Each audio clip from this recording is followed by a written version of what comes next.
왕이 여우디를 보내어 두루마리를 가져오게 하며 여우디가 서기관 엘리사마의 방에서 가져다가 왕과 곁에 선 모든 고관의 귀에 낭독하니 그때는 9째 달이라. 왕이 겨울 궁전에 앉았고 그 앞에는 불피운 화로가 있더라. 여우디가 서너 쪽을 낭독하면 왕이 칼로 그것을 연하여 베어 화롯불에 던져서 두루마리를 모두 태웠더라. 유다가 이제 멸망을 앞두고 있습니다. 꺼져가는 왕조예요. 여호야김이 있고 그 밑에 아들 여호야긴 시대에 이제 유다 민족이 멸망을 합니다. 바벨론에 의해서. 그 여호야김 4년에 하나님께서 예레미야에게 말씀을 주십니다. 그것을 선지자 바록에게 기록하게 하세요. 차근차근 다 쓴 것을 저 백성들에게 들려주라고, 낭독하라고. 그래서 바록이 기록한 말씀을 이제 백성들에게 알려주고, 이 얘기가 왕과 고관들, 신하들에게 들어가니까 이 신하들이 있는 곳에 그럼 그 말씀을 읽어보라는 내용으로 해서 여우디라는 고관이 그 예레미야가 하나님의 말씀을 받아서 적은 두루마리를 가져다가 하나님 앞에 하나님께서 하신 말씀을 이 왕 여호야긴과 고관들 앞에서 읽어주는 거예요. 겨울에. 근데 하필 딱 앞에서 말씀 있었지만 옆에 불피운 화로가 있더라. 느낌이 이상했어요. 그래서 왕이 칼로 그거 두루마리 하나님 말씀을 다 찢어서 불태우는, 이 다른 민족도 아니고 유다 민족이에요. 이스라엘은, 북이스라엘은 그들이 반란을 일으키면서 서로 왕을 세웠지만 유다는 하나님이 세우신 왕들이 계속 일어났던 이런 민족입니다. 유다 지파를 통해서 그리스도가 오시는 이런 지파입니다. 그럼에도 불구하고 이런 악한 모습들이 일어났죠. 저는 성경을 가장 귀하게 여깁니다. 불나면 성경만 들고 도망갈 사람 같다고 얘기를 합니다. 이 성경에 이렇게 글도 많이 써지고 이런 거는 이제 기억력이 없어질 수 있으니까 말씀 읽을 때마다 그냥 읽는 것보다 그 말씀 안에서 저에게 말씀하셨던 내용들을 기록해 놓고 같이 있습니다. 제가 아내가 구원을 확신하고 침례를 받기 위해서 상담을 하고 왔어요. 일요일날. 근데 저는 이제 교회를 안 다닐 때니까 아이들과 집에서 일요일날 늦게까지 잠을 자고 일어나서 밥을 먹고 싶은데 밥이 안 차려져 있고 그래서 좀 짜증이 났던 것 같아요. 아내가 와서 항상 차려줬어요. 근데 그날 늦게 왔어요. 근데 몰랐지만 상담을 하고 오느라고 늦게 온 거예요. 저기 수락산 상교동 지나서 그 정도의 복지관의 교회가 있을 텐데 저는 공릉동에 있었고, 그래서 아내가 늦게 오고 이제 점점 짜증이 날 대로 나서 아내가 들어오고 고모와 고모부가 같이 오는데 제가 거기다 막 욕은 안 했지만 그 윗사람이니까 소리를 지르고 교회 2번 다시 못 가게 한다고 막 하고, 그 아내가 들어왔을 때 성경책을 뺏어서 다 찢어버렸어요. 갈기갈기 찢어서 다 버리고, 이런 모습이 아닐까. 그런데 이런 나를 왜 긍휼하신 가운데 두시, 성경은 하나님의 말씀일 뿐만 아니라 하나님의 자체를 나타내기도 합니다. 성경을 대하는 것은 내가 그 하나님을 어떻게 대하는지의 자세입니다.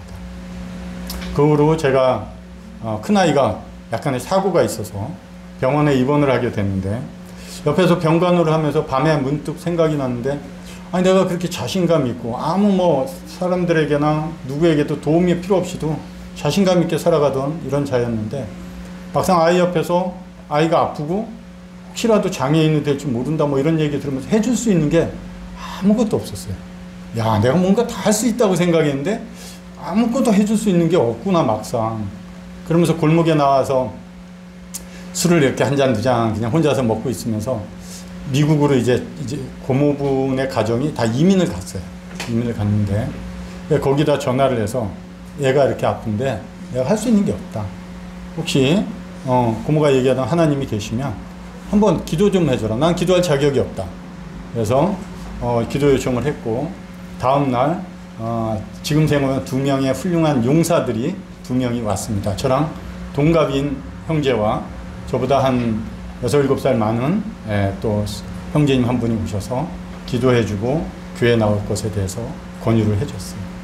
알겠습니다. 제가 11월부터 나가겠습니다 하고 약속을 하고, 이제 11월 달이 점점 다가올수록 가기가 싫어지고, 왜 그 약속을 했나.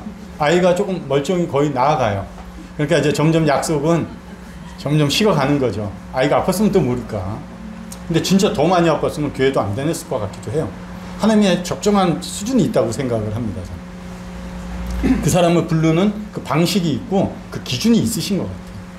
그래서 약속을 했으니까 남자답게 가자 해서 가게 됐고, 그때부터 이제 복음 말씀을 들으면서 성경 안에서 로마서 말씀들을 계속 읽어가면서 내가 하나님 앞에 이런 죄, 사람들 앞에서도 그런 못된 일들이 많이 있겠지만 입술로 범죄하고 입술로 사람을 죽일 수 있다는 게 나 같은 사람이었구나 하면서 그런 죄들이 깨달아지면서 하나님의 은혜 가운데 믿음을 주시길래 감사함으로 받고 하나님의 은혜로 구원을 받고 침례에 순종했습니다.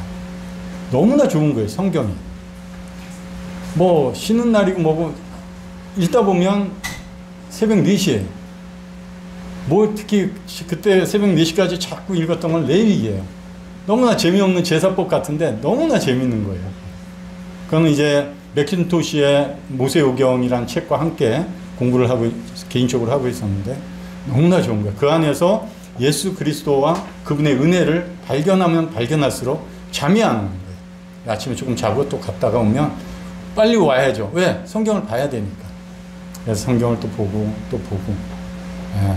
한 8시간씩 계속 봤던 것 같아요.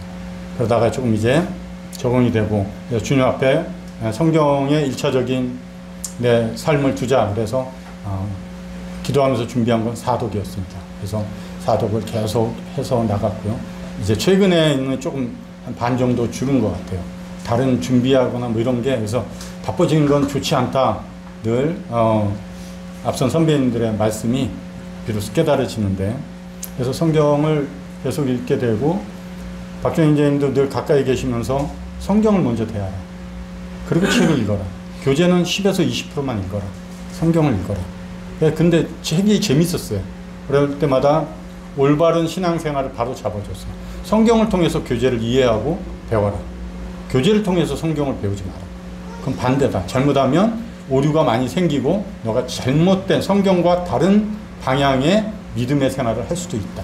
그래서 그것을 깊이 새기고 지금까지 그런 가르침의 기준 가운데 생활하고 뭐가 있으면 성경 말씀입니다.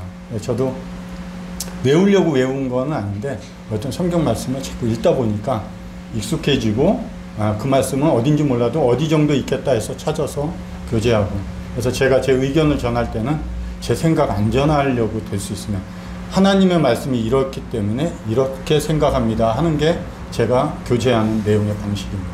가장 안전한 것 같아요. 가장 안전하고 성도님들도 공감이 되고 왜냐면 제 주장이 들어갈 수가 있으니까 그래서 좀 그렇게 하고 있습니다. 그래서 그렇게 쓸데없다고 하면서 찢었던 성경이 제 삶에 가장 귀한 것이고 제 삶을 이끌어가는 힘이다 이렇게 생각하면서 성경을 아직도 읽고 있습니다. 제가 이렇게 구원받고 몇 년 지날 때 이런 말씀을 드립니다. 유대를 떠나사 갈릴리로 가시되 사마리아를 통과해야 하겠는지라. 전도를 하게 됐어요. 지강 형제님, 의정부 이세중 형제님 이렇게 두 분이 이렇게 끝나고 오시면 말씀을 전할 수 있도록 저는 구원받은 지 처음에는 한 6개월 정도인데 재활병원에 가서 빈 병실을 층마다 다니면서 찾아서 병실에 침대를 치우고 의자를 놓고 환자분들이 와서 들을 수 있게끔 준비를 하고 찬양을 몇 곡 하고 있으면 형제님들이 오세요. 돌아가시면서 그럼 이제 형제님들 말씀 전하고 이제 끝나고 정리해놓고 가고 이런 거를 한 1년 8개월 정도 한 것 같아요. 그러다가 그 교회 그 병원에 다른 분이 원장으로 오면서 자기가 다니던 교회 분들이 오시는 걸로 교체가 됐고요. 그러다가 모임에 장애인 형제님이 계셔서 본인이 다니는 병원 용두동 제기동 쪽에 재활병원이 휴병원이라고 있습니다. 그래서 지강 형제님하고 저하고 또 몇 명의 성도들 해서 거기서 지하에서 병원에서 전도를 하게 됐습니다. 지강 형제님이 기회를 많이 주셨어요. 전도를 배우라고. 말씀을 전하면서 배우게 되더라고요. 배워서 전하는 게 아니라 자꾸 전해보니까 내가 많이 부족하구나. 알아야겠구나. 그래서 점점 더 복음에 깊이 좀 빠지는 그런 생활을 하게 됐고요. 지금 이 말씀은 전도하러 가면 7시에 거기에 도착하면 거기는 연로하신 어르신들이 많이 계신 재활병원이에요. 딱 들어가면 이제 식사 후에 대변 이런 기저귀 갈고 그럴 때 냄새가 엄청 심해요. 잘 못 들어가요. 비위가 약해서 제가 잘 못 먹습니다. 그런 것도. 그래서 들어갈 때마다 벌써 헛구역질이 나오고 그러는데 어떡하나 하고 저는 지하로 내려갔다가 기도하고 다른 형제 자매님들은 올라가서 이제 못 오는 분들 모시고 오세요. 그래서 기도하고 있는데 주님이 내가 사마리아로 갔듯이 너도 가라는 거예요. 네, 알겠습니다 하고 병실에 올라가는데 벌써 8층부터 가든 뭐 저보고 몇 층 가라고 그러는데 안 갔어요. 그전에는. 들어갈 때부터 냄새가 나기 시작합니다.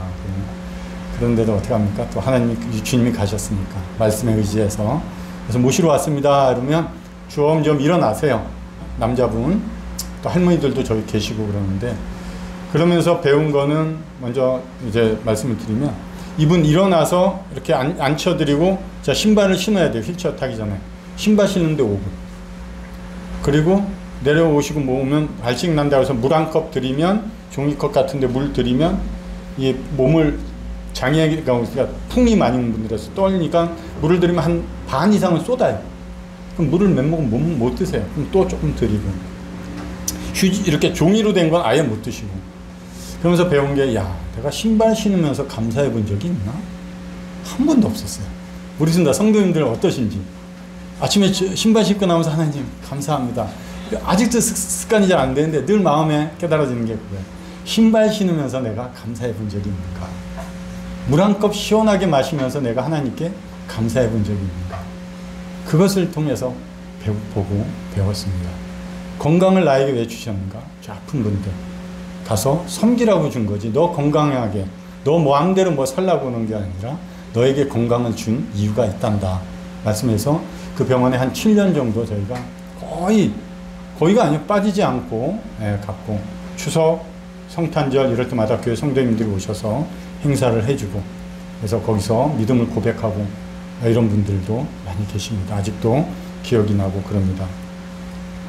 즐거워하는 자들과 함께 즐거워하고 우는 자들과 함께 울라. 즐거울 때 같이 즐거워하는 건 있을 수 있어요. 그런데 아프고 고통받고 힘들어하는 이 환자들, 특히 그분들도 가족들을 위해서도 힘들지만 본인의 구원을 위해서도 의식적으로 표현 못하고 머리만 이렇게 살아있는 분도 계세요. 아내가 모시고 있는데. 그러니까 이런 분들과 함께 하면서 그들의 아픔을 공감하게 됐습니다. 그때부터 저는 교회에 어떤 장애인 분들 하면 제가 이렇게 아직 담당을 하고 있어요. 식사를 같이 하고, 그래서 어떤 형제님은 성도들과도 좀 식사해도 하고 싶을 텐데 장애인 님들만 하고 챙겨드리고 밥을 같이 드시는 거 이렇게 본다고 그러는데, 지금 이제 다른 형제님이, 체격이 좋은 형제님이 같이 도와서 몇 명이서 같이 장애인 형제님, 벌써 한 소천하신 분들도 계시고, 지금 형제님 한 분 나오고 계시는데 같이 섬기고 있습니다. 그래서 그들의 마음을 알기 위해서, 또 하나의 삶의 방편일 수도 있었는데 장애인 도우미 이런 교육도 5일간 받아보고, 그래서 아픈 자들을 이해하기 위해서, 그냥 장애인이가 몸이 아픈 것을 떠나서 그분들의 마음은 어떨까? 그래서 우는 자들과 함께 내가 울 수 있을까? 단순히 복음을 전하기 위해서 예수님이 사마리아에서 여인의 물 들어온 여인에게 앉아봐, 내가 복음 전할게, 그러지 않으셨군요. 물 좀 달라 하셨군요. 그들의 관심에 먼저 내 관심을 보이고 나서 그들의 마음이 통할 때 복음을 전해야지, 우리는 무조건 복음을 전하려면 이렇게 하는 것은 조금 급하다 이런 생각을 하면서, 하나 이런 어떤 책에서 좋은 친구 한 명이 아프고 힘들고 괴로워하고 있을 때 비 오는 어느 날 한 친구가 우산을 쓰고 가서 그 친구와 함께, 고통받는 친구와 함께 우산을 쓰더라는 거예요. 그런 위로자가 되어주라는 거죠. 또 한 친구는 우산을 쓰고 비 오는 날 그 친구에 가서 자기의 우산을 그 친구에게 주더라는 거죠. 자기는 비를 맞고. 좋은 친구이기도 해요. 세 번째 친구가 왔습니다. 가서 자기가 쓴 우산을 저 멀리 내려놓고 그 친구와 함께 비를 맞더라는 거예요. 이것이 그분들의 아픔을 공감할 수 있는 게 아닌가. 힘들어하고 아파하는 성도에게 기도해 줄게, 위로해 줄게, 좋은 말이기도 해요. 어쩔 땐 조용히 그냥 손잡고 같이 울어주는 것이 가장 큰 위로가 아닐까. 그분들 만나면, 지금도 마스터 병원에서 전도하고 그러지만 그 그분들 손 꼭 잡아드리고 형제님들 기도해드리고 그분들의 삶을 물어보고 기도하면서 같이 함께 아픔을 공유하는, 그래서 그 병원에서 지금 저희 모임에 나와서 구원받으시고 침례받으신 또 자매님 한 분도 계시고 굉장히 좋은 일들을 많이 배웠다고 생각합니다. 사울의 아들 요나단이 일어나 수풀에 들어가 다윗에게 이르러 그에게 하나님을 힘있게 의지하게 했다. 저는 이런 믿음 생활 안에, 교회 안에 좋은 친구가 있습니다. 제가 처음 그 교회 생활하기 전에 병원에 왔던 두 분인데요. 하나는 저와 동갑인 황제 형제라고 있습니다. 이름을 얘기했는데 장로를 하고 있으면서 동갑이에요. 그래서 좋은 친구고, 또 한 번은 저희 이제 근처에 사는 또 나이가 조금 있는 김충훈 형제님이 계시는데 친구처럼 뭔가 하면 제가 어렵고 힘들고 아직 믿음 생활이 틀이 그렇게 정확하게 잘 잡혀있지 않는 이런 자인데 어렵고 힘들어서 근심이 오거나 흔들릴 때마다 옆에서 다른 거 안 해줍니다. 하나님을 잘 바라보고 하나님을 의지할 수 있게 잘 도와주세요. 삶의 방향을 이렇게 잡아주세요. 하나님께로 갈 수 있게. 저에게 그래서 늘 오히려 제가 이 친구를 자랑해야 되는데 이 친구가 늘 강단에서 친구 얘기하면 저를 자랑해요. 이런 친구가 있다고. 저는 어떨 때는 쑥스러워요. 왜냐면 그 친구가 오래됐거든요. 저는 아직 어리고 배우고 쫓아다니는데 늘 이렇게 격려해 주면서 제가 하나님을 더 의지하고 그 하나님의 믿음의 생활을 잘 할 수 있도록 돕는 친구가 있고, 또 나이가 있지만 제 삶의 다양한 모습들에서도 작은 것 하나부터 챙기면서 어떤 말씀에서도 잘못 벗어나면 하나님의 말씀의 올바른 진리 가운데로 정확히 알려주면서 이끌어가는 친구 같은 선배가 또 있습니다.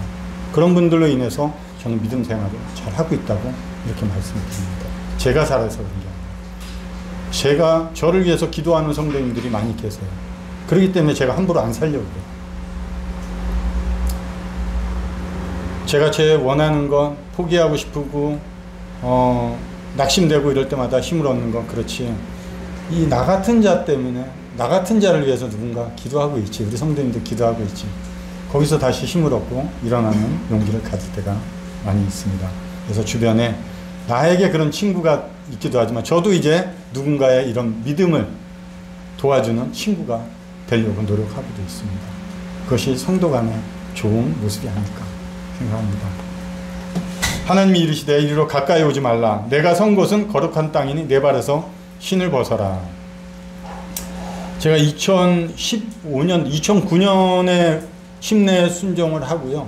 2015년도에 굉장히 빠른 시간인데 북부에서 보면 오랫동안 그 교회를 섬기고 은사를 많이 활용하시는 성도님들이 계시는데 정말 은혜 가운데 집사라고 이렇게 좀 신분을 맡기면서 좀 일을 하게 됐습니다. 절대 안 됩니다. 절대 안 됩니다. 저 같은 자는 안 됩니다. 했는데 이렇게 교회에서 직분이 주어졌습니다. 2015년도부터 지금까지 계속 이 직분을 섬기고 있습니다. 그때 이런 말씀이 제 삶에 있었습니다. 내 발에서 모세가 하나님께 다스림 가운데 광야 40년을 살고 목동으로 살고 있을 때 떨기나무 가운데서 모세를 부릅니다. 모세야, 모세야. 모세가 하도 신기하죠. 떨기나무가 불이 타는데 안 타고 그대로 있으니. 그래서 모세가 가까이 갈 때 하나님이 이와 같이 말씀해 주셨습니다. 내 신을 벗으라고. 여호수아에게도 얘기합니다. 여기는 거룩한 땅이니 내 신을 벗어라. 왜 거룩한 땅인데 자꾸 신을 벗으라고 그럴까? 신발이 더러워서 그럴까? 세상과 접촉되어 있는 곳이니까. 그러면서 이런 신에 대해서 얘기하면서 생각하다가 제가 최근에도 어떤 이직을 준비하면서 이력서를 몇 군데 냈어요. 그 이력서의 내용을 보니까 신 이자예요. 신발 이자, 지낼 역자, 글서자예요. 신발을 신고 지내온 날들을 기록한 것이 이력서입니다. 너 자신이 살아온 너의 그 길을 내려놓고 이제부터 하나님의 길을 가는 거야. 이게 신을 벗으라는 의미구나. 내가 할 수 있었던 것, 내가 가지고 있었던 것, 내 가치관, 내가 계획했던 것들을 다 벗어버리고 그리고 나오라는 거죠. 그래서 집사일 할 때는 내 능력, 내가 갖고 있던 어떤 지식, 능력 이런 거 다 내려놓고 이제 하나님께 순순히 내 자신을 맡길 때 하나님이 이 일을 이뤄 가시는 분이다 하는 것을 배우게 됐습니다. 지금까지 한 17년 동안 주님의 은혜 가운데 살아가고 주변의 성도님들의 사랑과 격려를 많이 받고 있습니다. 어리니까 받고 있다고 생각하는데요. 뭔가 해드리고 싶은 게 너무 많아요. 성도님들을 위해서.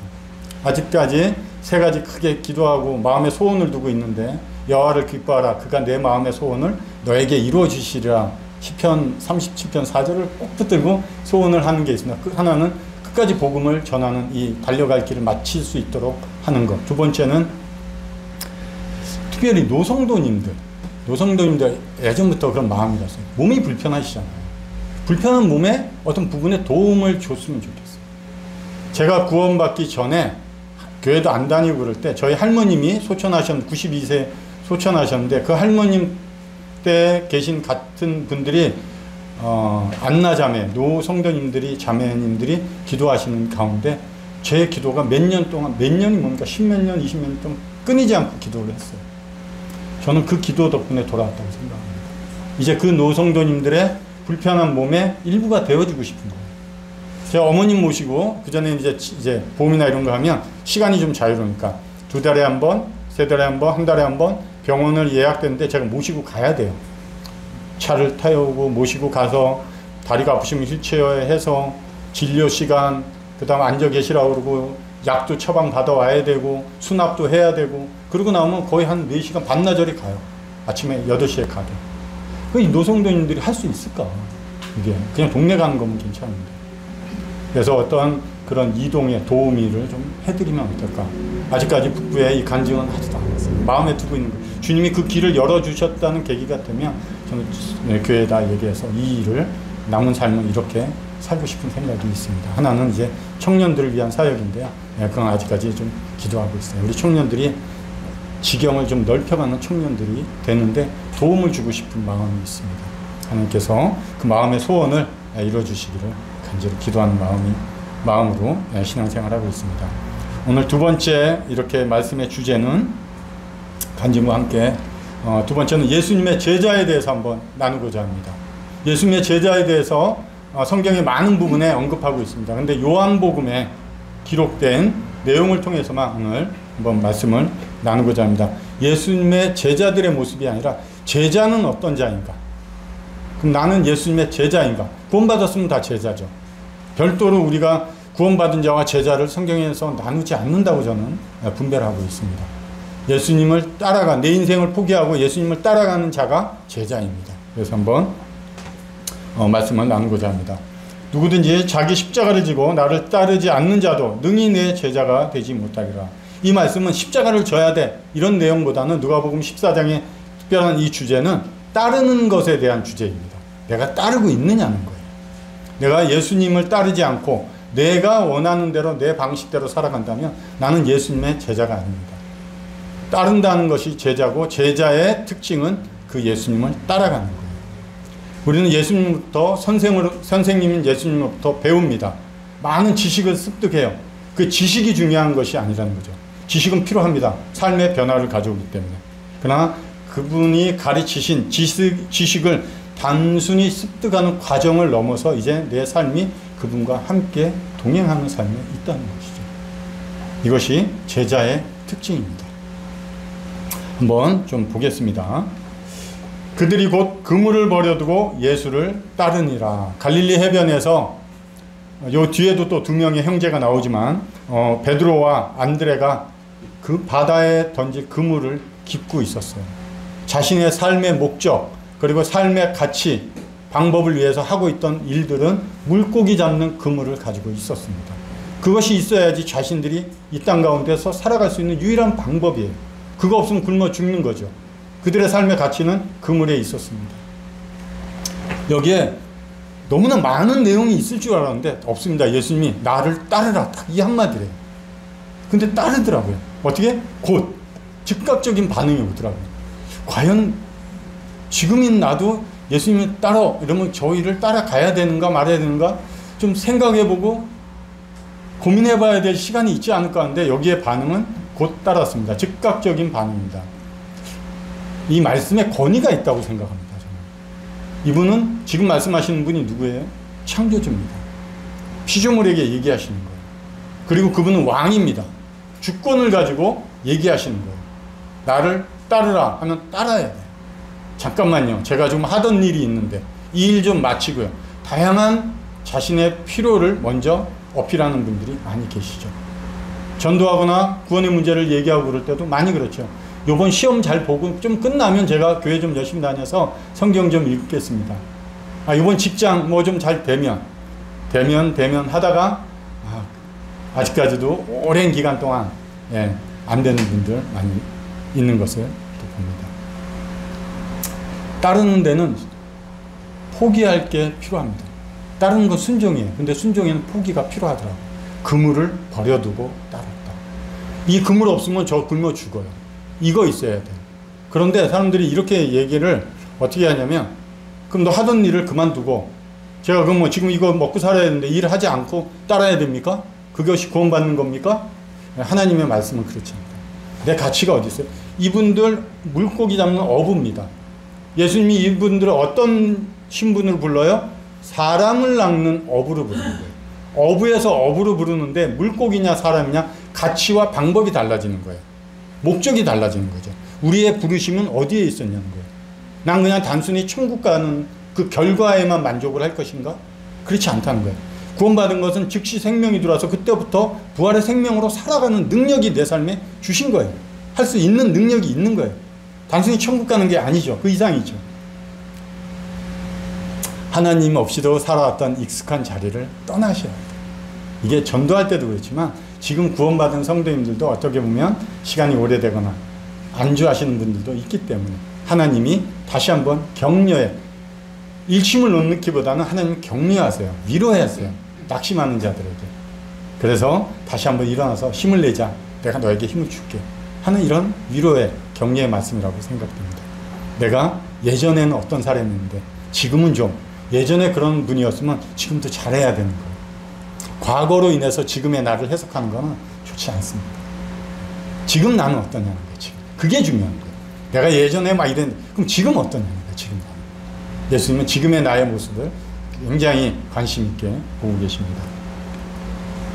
새벽 아직 또 밝기 전에 예수께서 일어나 나가 한적한 곳으로 가서 거기서 기도하시더니 시몬과 및 그와 함께 있는 자들이 예수의 뒤를 따라가. 예수님 따르는 자들의 특징은 이것도 있습니다. 예수님이 새벽에 일어났어요. 뒤척뒤척 일어나서 기도하러 가세요. 예수님 새벽인데 어디 가세요? 자신이 이해하려고 노력하지 않았습니다. 조용히 따라가는 거예요. 제자는 스승이 뭘 하든 내가 이해해서 일으키는 삶이 아니라 그냥 그 스승을 따라가는 거예요. 그 선생님을 따라가는 겁니다. 내가 이해해서 따라가는 게 아니에요. 묵묵히 따라가는 겁니다. 그리고 이들이 이렇게 새벽에 예수님이 일어나서 조용히 나가시는데 이들이 자다가 깼을까 아니면 미리 깨어 있었을까 이런 생각이 들었습니다. 미리 깨어 있었을 것 같아요. 주인의 삶에 관심을 가지는 게 제자입니다. 그리고 묵묵히 따라가는 모습이 제자의 삶입니다. 나는 예수님의 말씀에, 그리고 그 예수님이 성경을 통해서 보여주신 예수님의 삶에 난 어떤 모습으로 반응하고 있고 또 어떤 모습으로 이해하고 있는지도 한번 생각해 보시기 바랍니다. 난 어떻게 그 예수님의 하신 일들을 받아들이고 있는지, 내가 이해가 안 가니까 이 말씀은 이렇게 옆으로 제껴놓는지, 이해가 안 가니까 이 말씀은 다음에 내가 이해 갈 때 따를게 하고 옆으로 차선으로 빼고 있는 건 아닌지. 능력으로 따라가는 것이 아니라 능력을 주시기 때문에 할 수 있다고 그러잖아요. 우리는 내 능력으로 할 수 있는 일을 구하는 것보다는 능력에 맞는 일을 하나님 분명히 주십니다. 그러면 따라가시면 돼요. 자, 오늘 첫 번째 요한복음에 나온 제자의 모습. 그러면 예수께서 자기를 믿는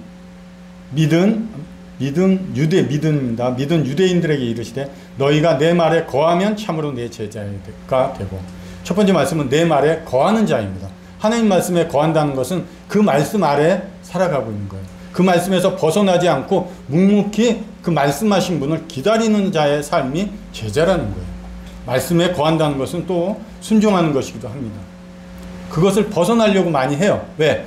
내가 옛 자아 그대로 아직 살아있으니까. 여전히 내가 주인된 자리, 내가 원하는 자리로 자꾸 가고자 하는 이 본성이 아직도 꿈틀꿈틀 돼요. 그럴 때마다 예수님이 말씀하시는 것, 그 안에 머물라. 그것이 제자의 특징입니다. 내가 스스로 머물려고 노력하는 것도 있지만 말씀을 붙들고 그 말씀 능력 아래 도와주십시오 하고 말씀 하나 붙들면 그 말씀이 능력이 되더라는 거예요. 구원받은 우리 성도들입니다. 나의 삶을 이끌어가고 내가 갈 바를 알지 못할 때 나에게 방향을 제시하는 것은 어떤 것입니까? 말씀이 맞나요? 말씀을 따라가는 거 맞나요? 지금 내가 이거 결정하는 거 말씀 안에서 그리고 말씀에 의해서 결정하는 거 맞나요? 좀 한번 우리는 문득문득 빨리빨리 결정하려고 그래요. 조금 더 천천히 주님의 말씀 아래서 내가 이 문제를 해결하는 것인지 한번 고민해 보면 좋겠습니다. 넘어지기도 해요. 저도 넘어지죠. 아직도 넘어지고 많이 넘어질 것 같아요. 저 이런 생각이 들었습니다. 운전을 하다 보니까 내비게이션이 요새는 좋잖아요. 핸드폰 같은 거. 핸드폰 너무 좋습니다. 이렇게 가다 보면 처음 온 도로는 내비게이션이 분명히 알려주는데도 이거 길을 지나쳐요. 왜 지나쳤을까 후회하는데 딱 지나친 그 자리, 내가 말씀에서 실패한 그 자리에서 어김없이 내비게이션을 얘기합니다. 경로를 재탐색합니다. 내가 넘어진 그 자리에서 다른 목적이 아니라 하나님이 원래 나를 향해서 가지셨던 그 목적대로 나를 다시 말씀을 통해서 들려주시는 거예요. 그래 너희가 못해? 다른 거. 그렇지 않아요. 하나님은 나를 당신이라고 표현은 안 됩니다. 하나님의 말씀의 목적대로 다시 이끌어가는 말씀을 들려주시는 거예요. 우리는 넘어진 그 자리에서 자꾸 어떤 길을 내가 급하면 찾지 마시고 기다려 보시기 바랍니다. 분명히 말씀이 들리세요. 그게 말씀에 거하는 자의 삶입니다. 묵시가 없으면 백성이 방자에 행하거니와 율법을 지키는 자는 복이 있느니라. 방자에 행한다. 풀어놓아서 마음대로 다니게 하는 거예요. 그게 예전에 우리예요. 각기 제 길로 갔어요. 양들이. 내 마음대로 풀 뜯고 이리저리 다니는 푸른 초장에 한가로이 낙원에서 머물 것 같은 그런 양처럼 착각에 빠져서 살아가던 모습입니다. 하나님의 말씀이 없으면 이렇게 내 마음대로 살아간다는 거예요. 묵시가 없으면 방자에 행하는 거예요.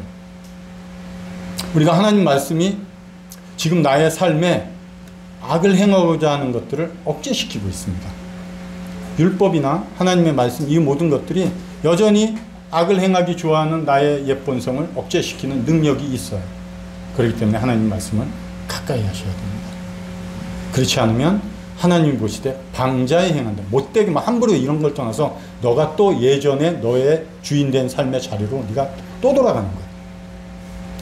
그것을 붙잡고 깨닫게 해주시고 나를 이곳에 머물게 할 수 있는 것은 하나님의 말씀입니다. 어떤 말씀인지 모르지만 성경에 기록된 하나님의 말씀입니다.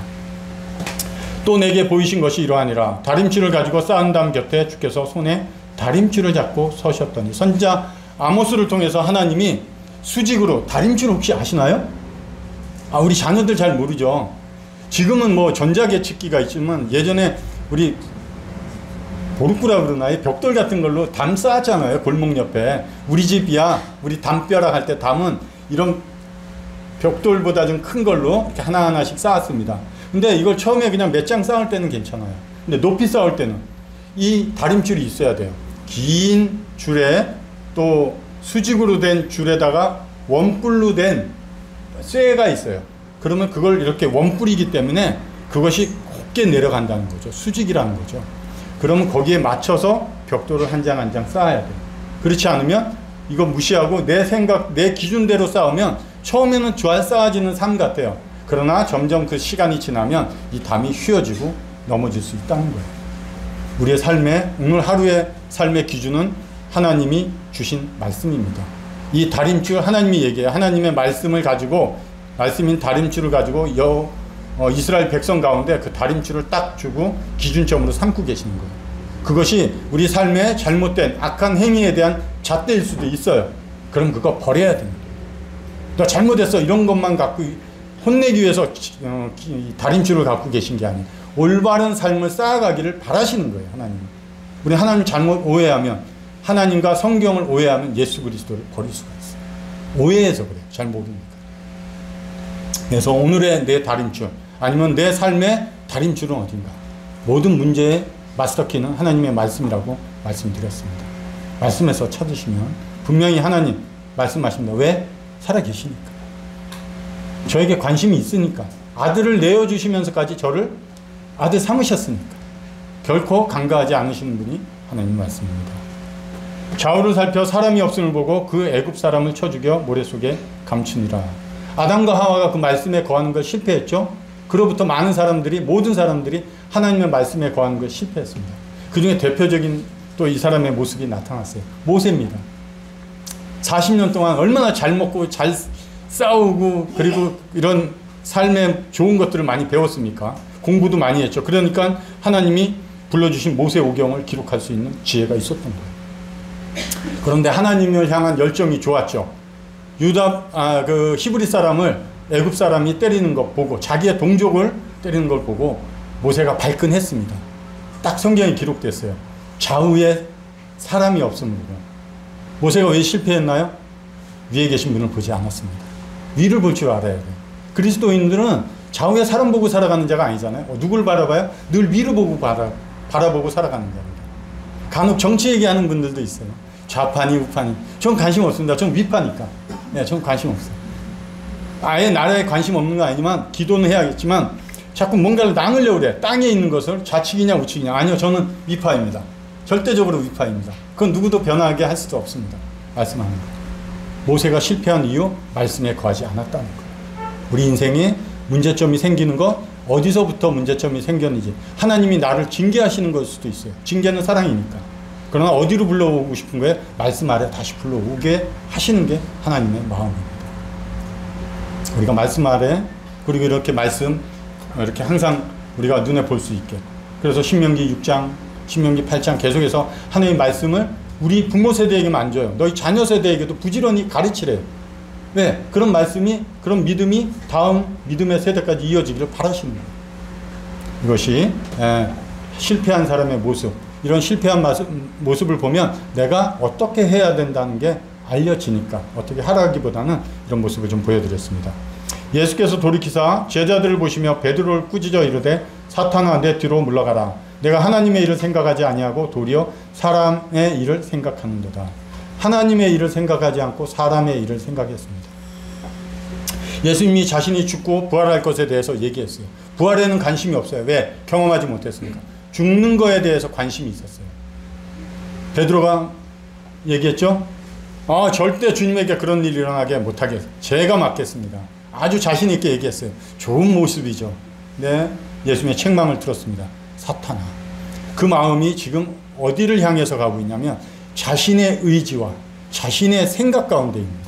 하나님의 일과 하나님의 말씀에 거하는 것이 아니라 내가 생각하고 내가 위한다고 하는 하나님에 대한 열정 아래 머물고 있었던 베드로에게 하나님 얘기합니다. 사탄아, 내 뒤로 물러나. 우리가 주님 앞에 주님에 대한 열정이 있어도 잘못하면 우리도 주님에게 이와 같은 책망을 들을 수 있다는 거예요. 사람, 우리의 의는 다 누더기와 같대잖아요. 이사야 64장 6절. 걸레와 같다는 거예요. 우리 딴에는 좀 좋은 거라고 하나님 앞에 드리지만 하나님 보실 때는 그렇지 않다는 거예요. 조금 조심할 필요가 있다. 하나님의 일이냐 내 일이냐. 베드로는 여기서 정확하게 말씀은 베드로의 일이었어요. 그 일은 하나님의 일이 아니었습니다. 내가 하고 있는 이 일, 우리 교회가 추진하고 있는 이 일, 그래서 신중하고 신중해야 된다는 거예요. 교회가 어떤 결정을 특별히 할 때는 신중하고 굉장히 신중해요. 그 기회를 놓칠 수 있을지라도. 그것이 교회가 하나님 앞에 말씀을 기준 삼아서 결정하기 위한 하나의 방법이더라고요. 저희 교회도 많은 것들을 놓친 경우도 있습니다. 그러나 아쉬워하지 않습니다. 왜? 그 말씀 아래 좀 더 신중하려다 보니까 오히려 좋은 모습이었다. 저는 그렇게 배우고 있습니다. 마귀가 벌써 시몬의 아들 가룟 유다의 마음에 예수를 팔려는 생각을 넣었더라. 유다가 그 조각을 받고 곧 나가니 밤이더라. 마귀가 시몬의 마음에 생각을 넣었습니다. 생각이 마음에 들어오면 행동이 나옵니다. 좋은 생각을 가지셔야 돼요.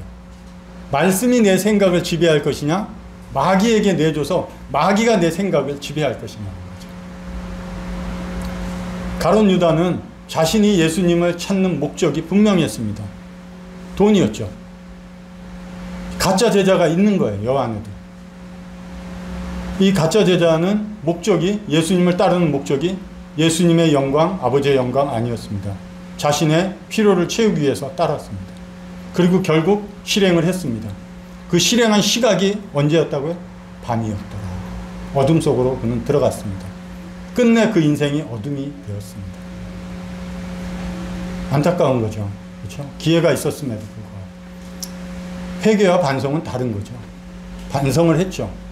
회개는 하지 않았습니다. 왜? 죄 지은 분에게 찾아가서 용서를 구하고 그분이 용서해 주는 게 회개예요. 많은 사람들이 나 구원받았습니다 얘기하는데 정말 그러면 내가 예수님께 죄를 졌다면 무슨 죄를 그리고 지은 분에게 찾아가서 용서를 구해본 적이 있냐는 거예요.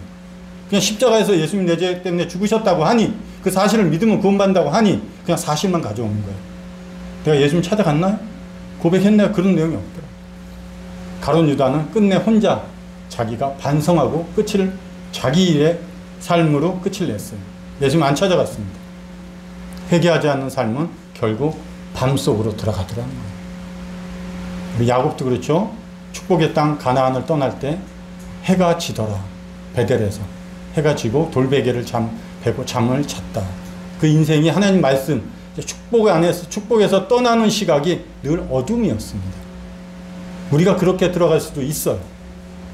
그러나 그가 야곱이 회개하고 20년 만에 또 돌아올 때 그가 야복강가에서 하나님과 씨름하고 나올 때 해가 돋더라 써 있습니다. 비로소 그 인생이 해가 돋는 이런 시점이 있더라고요. 우리는 유다는 영원히 밤으로 들어갔지만 야곱처럼 어두운 가운데 들어갔으면 다시 하나님의 말씀을 듣고 돌아오는 그 땅, 그 시각이 해가 돋는 시각이 우리 삶에 있기를 간절히 바랍니다. 두 번째, 새 계명을 너희에게 주노니 서로 사랑하라. 내가 너희를 사랑한 것 같이 너희도 서로 사랑하라. 너희가 서로 사랑하면 이로써 너희 모든 사람이 너희가 내 제자인 줄 알리라. 모든 사람들이 우리가 예수님의 제자, 우리가 예수님 따르는 자는 어떻게 알 수 있어요? 사랑하면 알 수 있다. 사랑이 그 증거라. 믿음 이런 거 다 성경에 많이 있지만 하나님의 제자의 특징은 서로 사랑하는 데 있습니다. 사랑의 주체는 예수님이에요. 우리는 우리 감정으로 저는 사랑했다고 생각해요. 그러니까 늘 변하는 거예요. 내가 좋으면 사랑하고 안 좋으면 사랑이 미움이 되는 거예요. 애정 있게 이렇게 손을 잡아주다가도 그 감정이 식으면 전투적이 되죠. 싸우려고 하잖아요.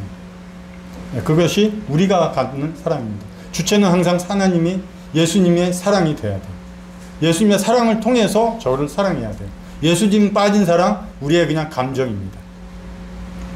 그래서 예수님이 나를 어떻게 사랑하셨는지 알기 때문에 내가 성도를 사랑할 수 있는 거예요. 그 예수님이 자신을 버리면서 나를 사랑하셨기 때문에 사도 바울의처럼 목숨을 내놓고 성도를 사랑할 수 있는 거예요. 그것이 사랑입니다. 내가 성도님을 사랑합니다 하고 사랑할 때 그 성도님들이 내가 사랑하는 거 중요해요. 그러나 받는 분이 그렇지 하고 예수님의 사랑을 느껴야 되는 거예요.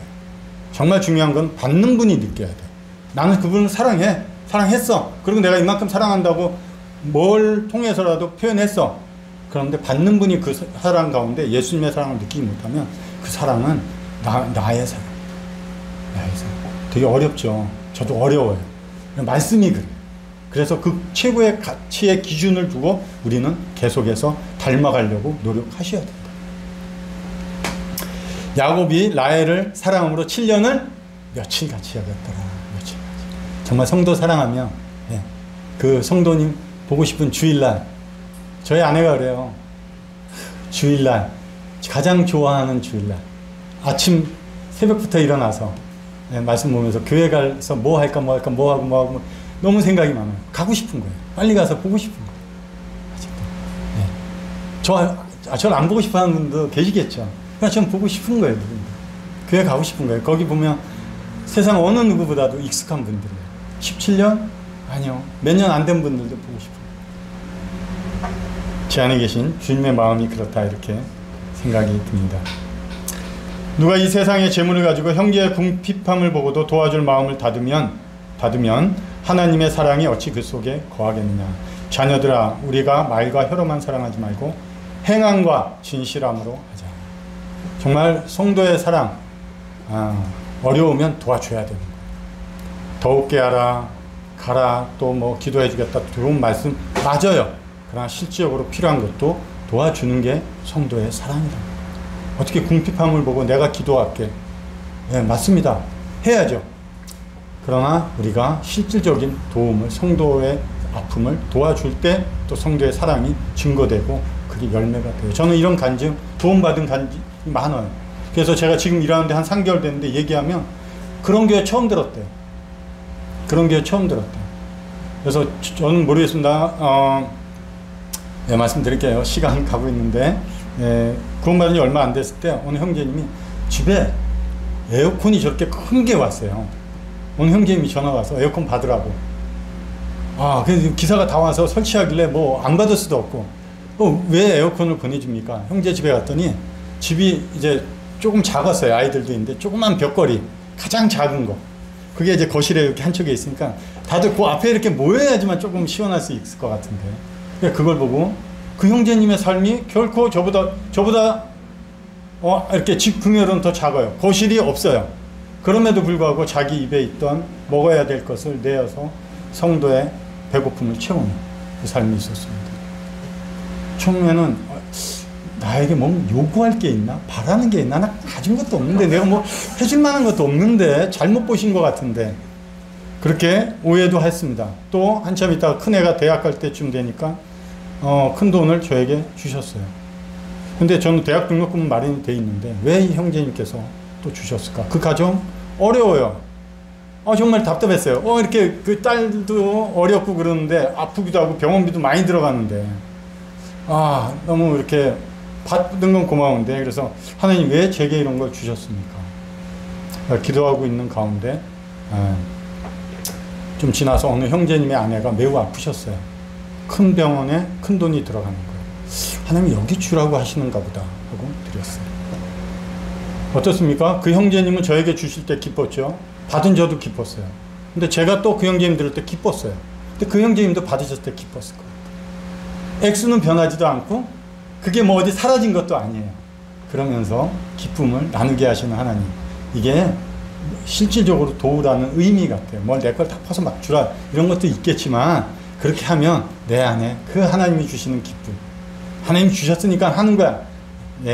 해보시면 왜 그 말씀을 하시는지 알 것 같더라고요. 저도 그래서 그런 것에 실제적으로 행동이 얼마나 중요한가 배우고 좀 알려주고 있습니다. 누구든지 하나님을 사랑하노라 하고 그 형제를 미워하면 이는 거짓말하는 자니 보는 바 그 형제를 사랑하지 아니하는 자는 보지 못하는 바 하나님을 사랑할 수 없다. 눈에 보이는 형제를 사랑하지 않는데 어떻게 눈에 안 보이는 하나님을 사랑할 수가 있냐? 하나님이 이렇게 말씀하십니다. 너가 눈에 안 보이는 나를 사랑하니 그럼 눈에 보이는 형제를 사랑하라는 거예요. 그게 나를 사랑한다는 증거입니다. 여기에는 다양한 얘기가 있겠지만 하나님의 말씀은 보는 바 형제를 사랑하라. 이런 예화가 있었죠. 전쟁통에 지금 적군과 싸우고 있는데 갈증이 너무 나니까 저 이제 밑에 이제 쫄따구라고 하는 그 사병이 갖고 있는 물은 얼마 없었어요. 다 물을 마시고 수통의 물을 그래서 중대장님 드십시오 하고 중대장님 드렸어요. 중대장님이 물을 마시고 다 마셨고 이제 마지막 그 쫄병한테까지 이제 물을 마실 기회가 돌아왔는데 물이 그대로더랍니다. 근데 다 갈증이 없더라는 거예요. 이게 하나님의 사랑을 우리가 경험하는 게 아닐까 이거죠. 주면 받기 위해서 그런 거 아니면 돌아옵니다. 저는 경험을 했는데요. 그래서 하나님께서 보는 형제 그걸 통해서 내가 너를 나 안 보는 나를 사랑하는 것으로 알게 이렇게 하나님이 말씀해 주는 것 같습니다. 형제의 눈 속에 있는 티는 보고 내 눈 속에 있는 들보는 깨닫지 못하냐. 들보가 가까이 있으니까 잘 못 깨닫을 수도 있다고 생각하는데 그러니까 뭔가는 있다고 느끼겠죠. 저는 이 말씀 그냥 이렇게 봤어요. 야 형체야 너 형제에 있는 그 눈의 티 그 삶의 티끌 같은 이런 문제점 그 눈에 티 보지 말고 그 형제의 눈에서 눈물을 볼 줄 알아. 이게 네가 할 일이라는 거야. 우리가 성도에 저는 간증할 때마다 자주 얘기하는 게 성도들의 죄송합니다 표현 밥그릇 함부로 쳐다보지 말라. 성도의 밥그릇을 쳐다봐야 될 이유는 딱 한 가지다. 거기에 너가 보태고자 하면 밥그릇 쳐다봐. 그렇지 않으면 지저분하니 뭐가 있니 깨끗하니 많이 이런 평가하기 때문에 함부로 쳐다보지 말라. 우리가 형제의 눈에서 눈물을 보기 위해서 형제의 눈을 바라보시기 바랍니다. 눈물이 있어요. 그 눈물에 공감하시기 바랍니다. 이게 주님이 우리를 사랑하시는 사랑을 공유하고 나누는 거예요. 그럴 때 그 앞에 있는 성도가 얼마나 기쁠까? 그럼 내 마음은 얼마나 기쁠까? 전 그게 성도의 사랑이라고 생각해요. 늘 경험하고 있어요, 지금도. 얼마 전에도 좀 죄송하지, 한 5, 6개월 이렇게 직장을 못 다니고 있으니까 성도들의 마음에 근심이 됐어요. 저도 근심이 됐고. 네, 좀 죄송한 얘기인데, 그렇게 많은 물질적인 도움이 놀랬어요. 예, 그래서 가정 생활하는데 이렇게 생활해보고. 상상 이렇게 액수 많거나 이런 것보다도 그렇게 하는 게 저는 누굴 도와주고 싶은 마음인데 도움을 받고 싶은 마음은 많이 없었어요. 근데 주님이 얘기해. 네가 도움을 받아봐야 너도 누굴 도울 줄 안다고. 알겠습니다. 나는 감사함으로 받고 제가 성도를 도우는 일에 또 제 마음이 그리고 제 시선이 성도의 눈물을 보는 데 관심을 갖도록 하겠습니다. 이게 저의 간증이 있습니다. 너는 스스로 조심하라. 만일 내 형제가 죄를 범하거든 경고하고 회개하거든 용서하라. 만일 하루에 7번이라도 내게 죄를 짓고 7번 내게 돌아와 내게 회개하노라 하거든 너는 용서하라 하시더라. 저 형제 때문에 저분 때문에 뭐 힘들고 뭐하고 용서하라는 거예요. 용서가 우선입니다. 그래서 용서를 이렇게 한문을 보니까 얼굴 용자더라고요. 서자를 한문으로 보니까 계집 여자에 입구자를 들으니까 같을 여자예요. 밑에 마음 심자. 그래서 서자죠. 그러니까 얼굴과 마음을 그분의 눈높이에 맞추라는 거예요. 네가 용서해주고 싶어? 네가 권위로 그래 용서했어 이런 마음이 아니라 너에게 죄진 그분의 눈높이에 너의 마음과 시선을 맞춰서 같이 보라는 거예요. 그러면 용서. 같이 마주보면서 얘기하면 그게 용서예요. 내가 너 그래 죄 졌어 용서해줄게 이러지 마시고 하나님 앞에서 주님이 우리 어떻게 용서해 주셨어요? 내려오셨잖아요. 낮아지셨잖아요. 아까. 빌립보서 2장 5절부터 너희 안에 그 마음을 품으라. 곧 예수 그리스도의 마음을 어디까지 낮춰져 죽기까지 복종하시면서 낮춰주신 것이 예수 그리스도입니다. 우리도 그렇게 낮아지는 것이 그 형제와 그리고 성도와 어떤 문제가 있을 때 이해하고 용서할 수 있는 마음입니다. 누군가 얘기했죠. 용서를 넘어서 원수를 사랑하라고. 그게 예수님의 가르침이라고. 누가 있나요? 손양원 목사님이었죠. 형제님들과 함께 이런 유적지, 전남 광주에도 가보고 성교지, 서서평, 뭐 여러 유진벨 있는 묘역들을 다녀보고 그래서 그분들의 마음을 한번 읽어보고 여수에 가서 손양원 목사님 그 부부가 있는 묘, 애양원 이런 데 둘러보면서 거기에 그런 내용이 있어요. 이분이 다큐멘터리로 방송에도 이분에 대한 이야기가 많이 나오고 그 따님이 이 아버지가 자신의 아들 2명을 죽인 그 청년을 법정에 탄원서를 내서 용서하게끔 해달라고 구할 때 이 딸이 그랬다는 거예요. 그리고 자신의 아들로 삼으려고 그럴 때 이 딸이 아버지 내 오빠 둘을 죽인 사람을 용서해줘라. 그럼 내가 이해하겠다. 근데 어떻게 내가 그분을 오빠로 부를 수 있냐. 난 그렇게 못합니다. 용서해주라고 했으니까 용서만 해주십시오. 그분 따님이 동인데 동이야. 하나님 용서를 넘어서 원수를 사랑하라고 했잖아요. 그게 우리가 해야 될 일 아니에요. 그게 우리가 하나님 앞에서 말씀을 따라가는 거랍니다. 제자의 삶은 그런 겁니다. 내 감정이 없을 수는 없죠. 그러나 감정보다 앞서는 게 뭡니까? 하나님의 말씀이라는 거예요. 저를 사랑할 때 그리고 내가 사랑하지 못할 사람을 사랑할 때 그것이 주님이 보실 때 가장 기쁘세요. 네, 마지막 주제인데요. 너희가 열매를 많이 맺으면 내 아버지께서 영광을 받을 것이요 너희는 내 제자가 되리라. 열매를 많이 맺는다는 거예요. 열매는 본질입니다. 저기 배가 열렸으면 배나무예요. 그렇죠? 열매는 본질을 뜻합니다. 내 삶의 외적 삶을 통해서 나의 본질이 드러날 거예요. 저가 죄인인지 그리스도인인지. 우리는 그리스도인입니다. 그럼 그리스도에 대한 열매가 나타나는 게 우리가 제자의 모습이라는 거죠. 보겠습니다. 시간 때문에. 이와 같이 좋은 나무마다 아름다운 열매를 맺고 못된 나무가 나쁜 열매를 맺나니 좋은 나무가 나쁜 열매를 맺을 수 없고 못된 나무가 아름다운 열매를 맺을 수 없느니라. 그러므로 그들의 열매로 그들을 알리라. 여러분들의 삶의 열매가 어떤 열매가 열리고 있나요? 내 삶에 그리스도가 나타나나요? 아니면 내 삶에 내가 나타나는가? 열매를 통해서 알 수 있는 것. 성도님들 뿐만이 아니라 하나님을 모르는 내가 직장 생활하고 내가 공부하고 다니는 학교에서 하나님을 모르는 많은 사람들이 있습니다. 그들이 하나님을 알 수 있는 방법이 뭔가요? 그들이 성경 공부를 할까요? 그렇지 않습니다. 교회 다니고 하나님 믿는다고 하는 나의 삶을 보면서 아, 하나님은 저런 분이구나, 예수님은 저런 분이구나 하고 평가할 거예요. 곧 내가 예수 그리스도를 나타내는 본질입니다. 우리의 삶은 굉장히 중요합니다. 이사이 거기서 옮겨 다른 우물을 팠더니 그들이 다투지 아니함으로 그 이름을 르호봇이라 하여 이르되 이제는 여호와께서 우리를 위하여 넓게 하셨으니 이 땅에서 우리가 번성하리로다 하였더라. 이어지는 말씀. 그들이 이르되 여호와께서 너와 함께 계심을 우리가 분명히 보았으므로 우리의 사이 곧 우리와 너 사이에 맹세하여 너와 계약을 맺으리라 하였노라. 그랄 골짜 블레셋 족속의 땅이죠. 그랄에서 목축업을 하면서 우물을 팠어요. 물이 있어야 되니까. 근데 물을 파서 농업이 목축업이 잘 돼요. 동물들이 번식하고 그러니까 너무 잘 되니까 그 그랄의 목자들이 와서 우물을 덮어버려요. 저 같으면 한마디 하죠. 뭐야?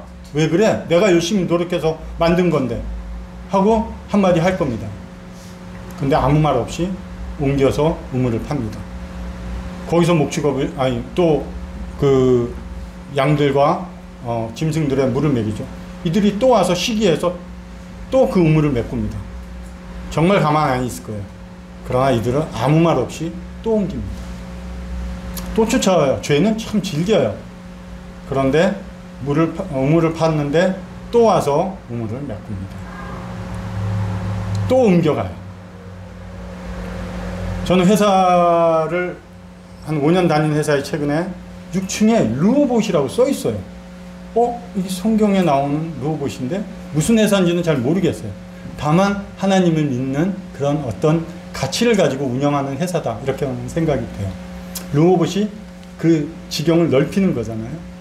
그렇기 때문에 하나님께서 축복을 더 넓게 해주신 건데 3번씩이나 옮겨갑니다. 어떻게 볼까요? 교회 다니면서 하나님 믿는 사람들 저래, 그냥 순딩이야, 그냥 손해보고 저렇게 살아, 그런 말 들을 수도 있어요. 그냥 너희가 그들에게 나쁜 짓 안 하더라도 올바른 너희의 정당함은 얘기할 수 있지 않아? 당연한 것 같아요. 그 얘기가 그 정도쯤은 얘기해야죠. 왜? 내가 이것을 관리하고 내가 주인인데 내 거에 피해를 줬으면 내가 정당하게 얘기할 수 있는 사람이 돼야죠. 아무 얘기 안 해요.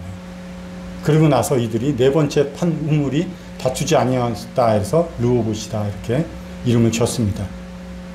다툼이 물러갔다는 뜻이죠.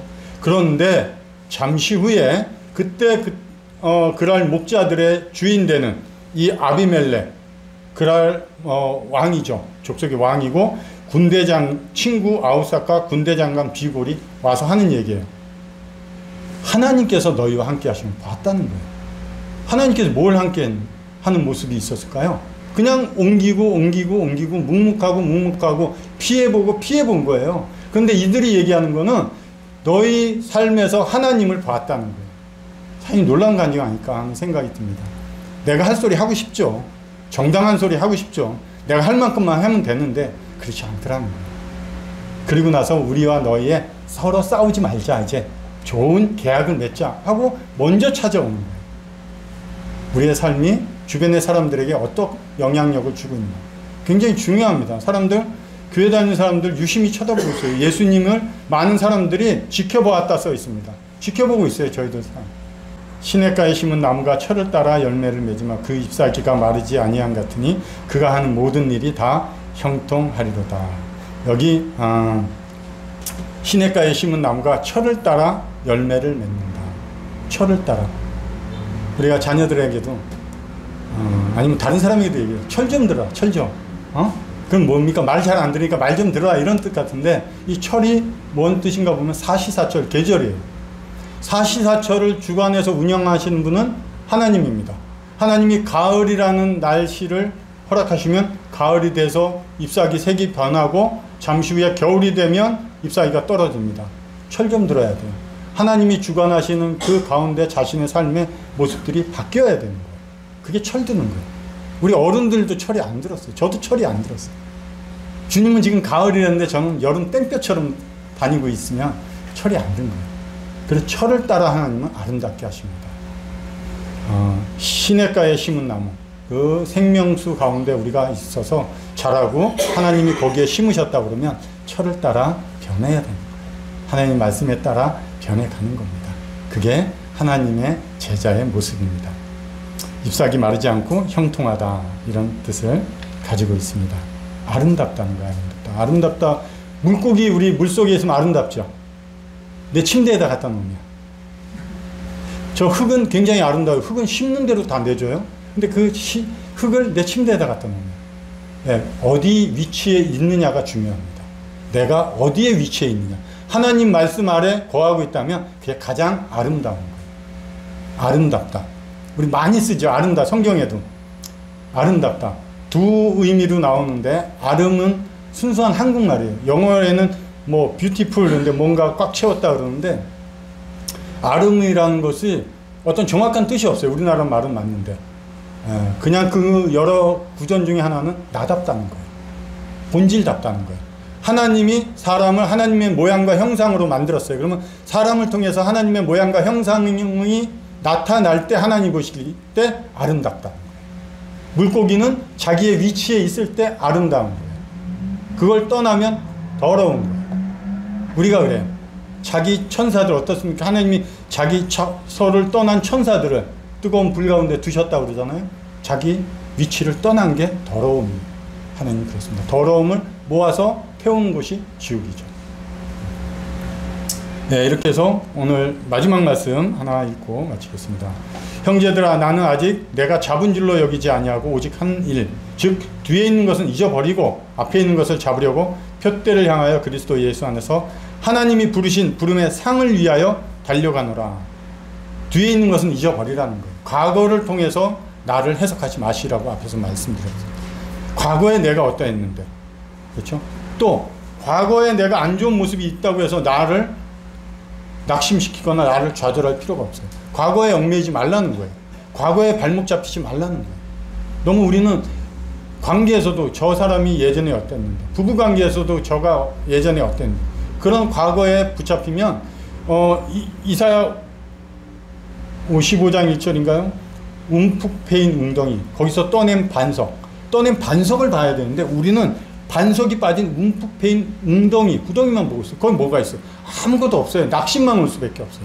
과거에 연연하지 않았으면 좋겠다는 거예요. 사도 바울이 그거 잊어버리래요.